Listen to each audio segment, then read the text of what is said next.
social security, smaller than Tanzania and smaller than Uganda. Yet we have a bigger economy.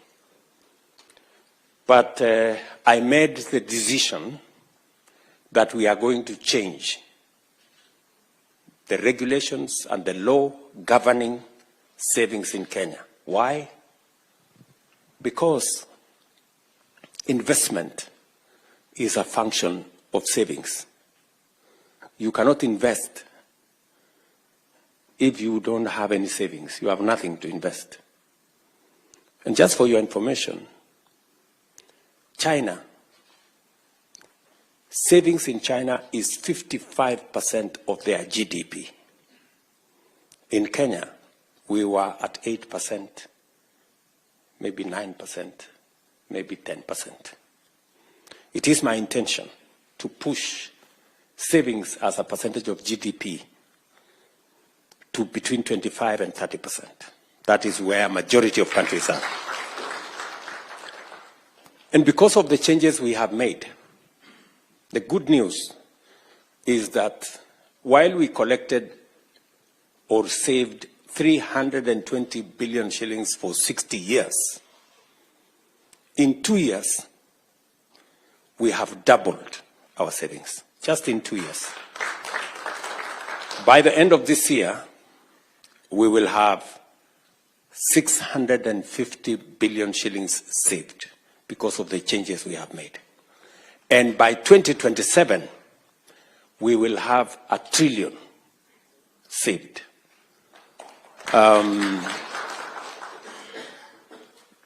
That is why I am not very popular with people who don't want to save. But for the people who want to save, they know what difference that is making. And that is how we are going to stop borrowing from other countries. We will be borrowing from our own savings to finance our own development. And if we must pay interest, let us pay interest to our own workforce in Kenya who are saving, instead of paying interest for, I don't want to mention countries where we are borrowing, where we are borrowing money. You know, the money we are borrowing from China, for example, is savings of the Chinese people, right? And you know that we are paying interest, and we are not paying small money. Why would we not pay Kenyans who are saving?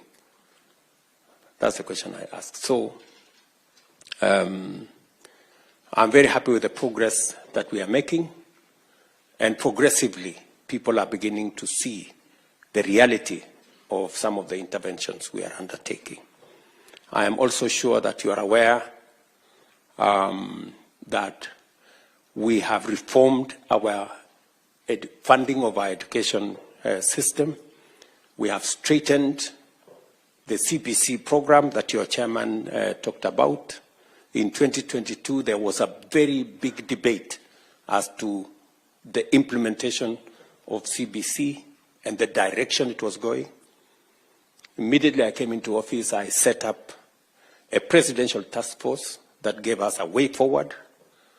And in 2 years, we've hired a record 76,000 teachers to support that program. We have changed the funding model.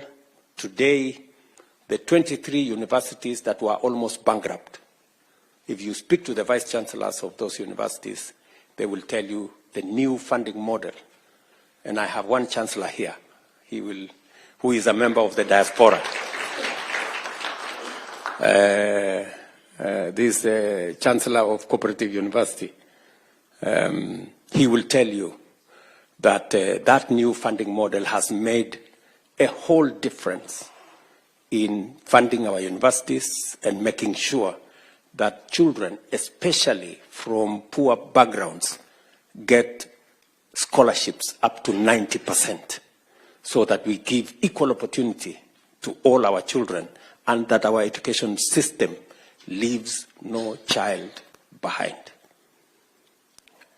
You may also want to know that we have rolled out our universal health coverage program, commonly known as Taifa Care or SHA.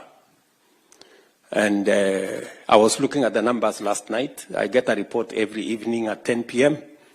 And yesterday, 55,000 Kenyans registered. On average, every day, between 45 and 60,000 Kenyans register. For the first time, people who have never been on health insurance are experiencing health insurance. In the past, NHIF was reserved for people who